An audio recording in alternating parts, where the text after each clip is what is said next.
여러분 반갑습니다. 이글스 독서 클럽입니다.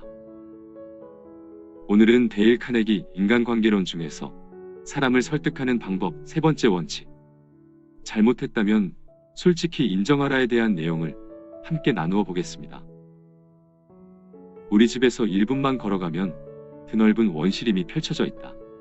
그곳에는 봄이면 검은 딸기 덤불이 하얀 물거품을 이루고 다람쥐가 보금자리를 틀고 새끼를 키우며 망초가 머리까지 닿을 만큼 자란다. 이 천연의 숲을 사람들은 포레스트 파크라고 불렀다. 나는 내가 키우던 보스턴 불독인 렉스와 함께 그 공원을 자주 산책했다. 렉스는 다정하고 온순한 소형 사냥개였고 공원에서 사람을 만나는 일도 드물었기에 나는 끈으로 묶거나 재갈을 물리지 않은 채 렉스를 데리고 다녔다. 그러던 어느 날 공원에서 기마 경관과 마주쳤는데 그는 경찰이라는 권위를 내세우지 못해 안달이 난 터였다. 그는 재갈이나 끈도 없이 공원에서 개를 풀어놓다니 뭐하는 짓입니까? 라며 나를 질책했다. 그게 위법이라는 걸 모르십니까? 나는 대답했다. 압니다. 알고 있습니다. 하지만 내 개가 이곳에서 해를 끼칠 거라고 생각하지 않았습니다. 생각하지 않았다고요? 생각하지 않았다니요? 법은 당신의 생각 따위에는 전혀 관심이 없습니다. 저 개가 다람쥐를 죽이거나 어린아이를 물지도 모를 일이죠.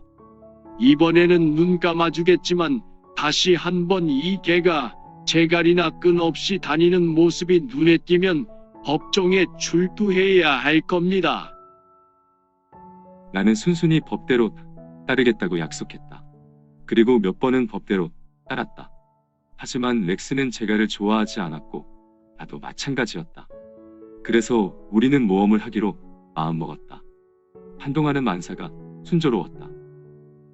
그런데 어느 날 오후 그만 덜미가 잡히고 말았다. 렉스와 함께 산마루까지 신나게 달리고 있었는데 그곳에서 말에 걸터 앉아 있는 법의 수호신의 모습이 눈에 들어왔다. 앞서 달리던 렉스는 곧장 그 경찰관 쪽으로 향하고 있었다. 된통 걸린 것이다. 직감적으로 느꼈다.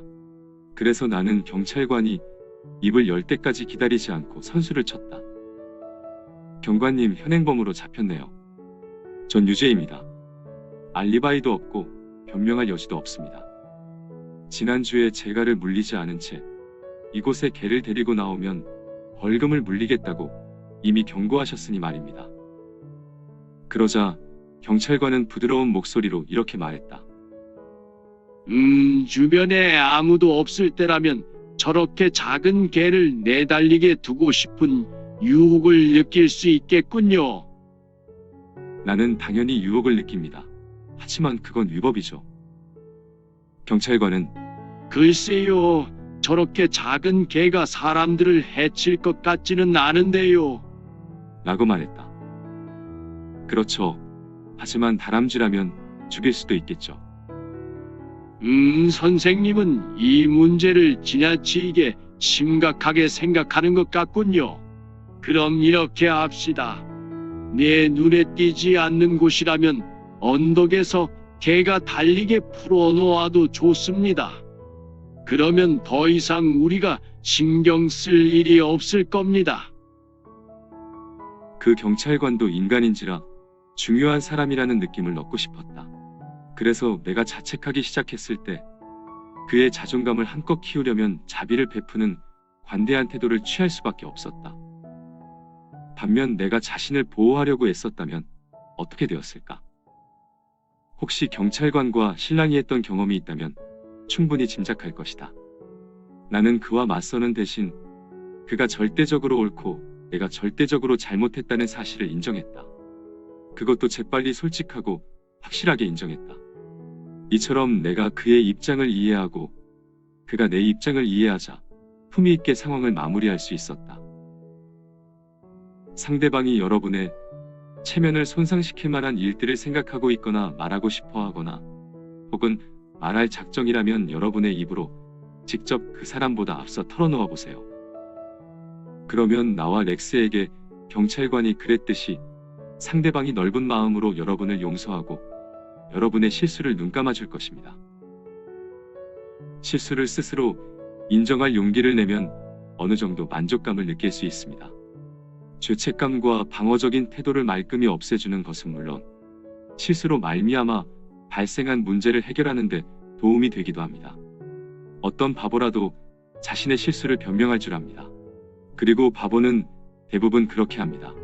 하지만 자신의 실수를 인정하면 사람들 사이에서 단연 돋보이며 품위를 지켰다는 느낌을 얻고 환희를 맛볼 수 있습니다. 엘버트 허버드는 전국을 떠들썩하게 만든 가장 독창적인 작가로 손꼽히며 그의 자극적인 글은 흔히 격렬한 분노를 일으켰습니다. 하지만 허버드는 보기 드문 인간관계 기술 덕분에 적을 친구로 만들었습니다. 이를테면 심기가 불편한 어떤 독자로부터 자신은 이런저런 글에 공감할 수 없다고 전하면서 그를 대단치 않은 사람으로 표현하는 말로 마무리한 편지를 받으면 엘버트 허버드는 이처럼 답장했습니다. 그 글을 돌이켜 생각해보니 저도 완전히 공감할 수 없군요. 어제 제가 쓴 글을 오늘 다시 보면 모두 마음에 들지는 않습니다. 그 문제에 대한 귀하의 의견을 전해주셔서 감사합니다.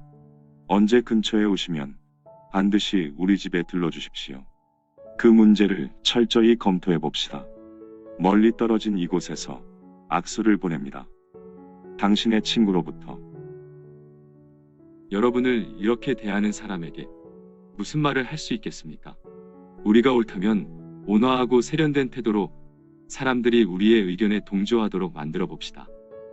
그리고 우리가 틀렸다면 우리의 실수를 재빨리 진심을 담아 인정합시다. 이 테크닉을 이용한다면 놀라운 성과를 거두는 것은 물론 어쨌든 자신을 변호하려 애쓰는 것보다 그 상황이 훨씬 더 즐거워질 것입니다. 다음과 같은 옛 속담을 기억하세요. 싸움으로는 결코 충분히 얻지 못한다. 하지만 양보하면 기대 이상 많은 것을 얻을 것이다. 그러므로 상대를 설득하고 싶다면 원칙 3을 명심하세요. 잘못했다면 재빨리 진심을 담아 인정하라. 오늘 나눈 이 내용이 여러분의 하루에 도움 되시길 바라며 마치겠습니다. 감사합니다.